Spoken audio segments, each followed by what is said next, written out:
Call of Duty Black Ops 4 was officially announced as the next Call of Duty game that we are getting. Whether you love that idea or hate it, let's talk about 6 things we need for Black Ops 4 to actually be good. Hey guys, my name's Elijah, and today on Rocket Sloth, we're going to be taking a look at what we really need in Black Ops 4 for it to not be another trash Call of Duty game. Just saying it straight up. Treyarch seems to always make the least crappy of the Call of Duty games, so I'm optimistic Black Ops 4 might be good, even though it's not something new. It's just another game in the franchise. I don't know. Maybe I'm being too pessimistic, but let's talk about what they need to do to just have a good Call of Duty game. Let's get into it.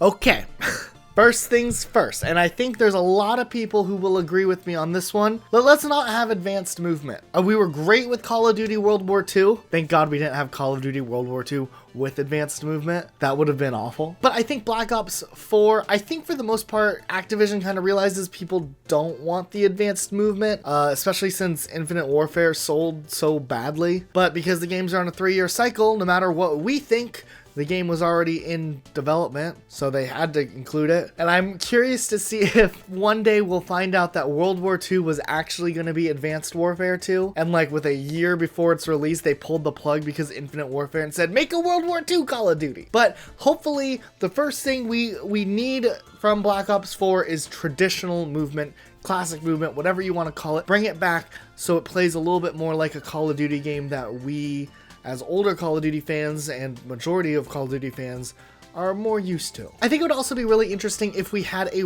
more interesting time period to explore. Either do something new or revisit something that was really well received that people like and people long for. At the very least, this sounds weird guys, but to me it's also really important, is get a unique color scheme in there. So no matter what time period you pick, make it varied enough where the colors are really good in the game.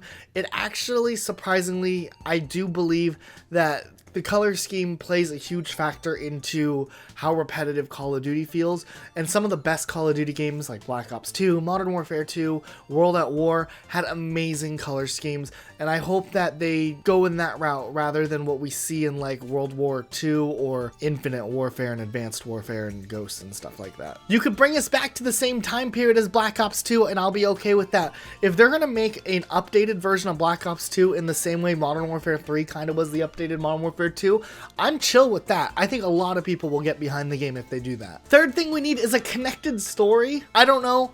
I mean, am I the last person who cares about the stories in Call of Duty games? But Black Ops 3 had absolutely nothing to do with Call of Duty Black Ops 2, Black Ops 1, and World at War. Black Ops 1 had more to do with World at War, and they're not even in the same name saga than Black Ops 3 did. And that kind of bothered me because we have Reznov in World at War, he's in Black Ops 1, he's in Black Ops 2 in like a flashback thing, and then like that was kind of the ongoing theme, and they have the numbers that kind of play a role in Black Ops and Black Ops 2, and then Black Ops 3 is like, nah, let's just throw this, there's a weird Inception styled story in there for Call of Duty and it'll work. I'm sorry, I'm not a fan of Black Ops 3's campaign. If you like it, good on you, but I would love for a Black Ops 4 campaign to be somewhat connected, maybe even bridge the gap between Black Ops 3's disconnected story and Black Ops 2 and 1 and whatnot. That'd be a great opportunity to kind of fill in the story and make the saga feel a little more complete. Alright,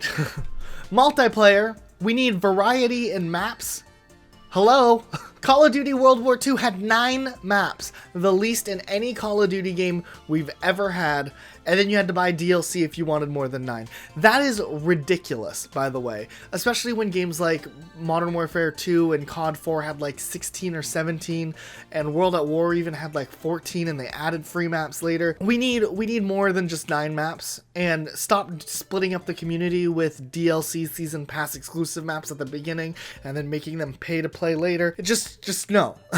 If this is going to be a good Call of Duty game that's going to foster a community that's going to continue to play Call of Duty into the future, it needs to have more than 12 maps at least. And honestly, I'd almost say Call of Duty should focus on cosmetic skins and cosmetic items, not better weapons like they've done in the past. Strictly cosmetic items, and maybe give out some maps for free instead like other game developers have been doing in recent years. Rainbow Six Siege has fostered a huge community because all of the maps that come out are free, and it keeps all the community in one place. It doesn't divide the community over who bought the maps and who didn't, and they just have a bunch of cosmetic items, and it's actually kind of fun to earn or purchase items if you choose to, but never feel like you have to. Number 5, give us party games and something fun to play from the beginning and leave them in the game. Treyarch actually hasn't done too bad of a job of this, but the other Call of Duty developers haven't really done this, but it doesn't make any sense. We need Infection, gun game, and maybe something brand new. I think it's very obvious battle royale or some sort of style in the battle royale genre should at least be in the next Call of Duty game, and that's awesome. That's a huge selling point. So make those things available from the beginning, advertise them to bring new players in, but don't make us wait 3 months and introduce something like Prop Hunt when people don't care about the game by then. It's going to bring some players back, but it's not going to keep players from the beginning. And I think if there's a lot of variety in the Call of Duty game from the beginning, people are going to stick around much longer instead of you trying to reel your old players back in later on. And finally, the most important thing that this game needs is something that's going to wow us. When they give us the actual reveal trailer, there has to be something in there that's going to make this Call of Duty stand out. And I can't specifically say what it's going to be that's going to work, but they need to either bring something completely new in that's very interesting or such a great idea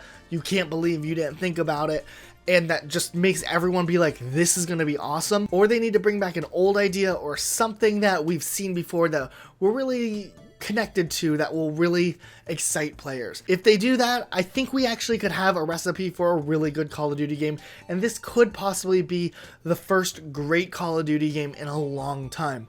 World War II was steps in the right direction, but I feel like they had a rushed development. Even though they had the 3 years, I don't think they used the 3 years to make World War II, and I think that because of that, the game just didn't last. So I'm hopeful that by now, the 3-year cycle communication has gone through, that we don't want advanced movement, and I think Black Ops 4 could be the first good Call of Duty and the first step in the right direction in a long time. But those are my thoughts, guys. Leave a comment down below. What is the one thing you think Black Ops 4 needs more than anything else? Let me know in the comment section down below, guys. We're going to continue to cover Call of Duty discussion, all the new game discussion as they come out. We also have a review on Call of Duty World at War 10 years later coming up soon. So be ready for that. I think that comes out tomorrow. So GG. All right, guys. I'll catch you all later. Bye.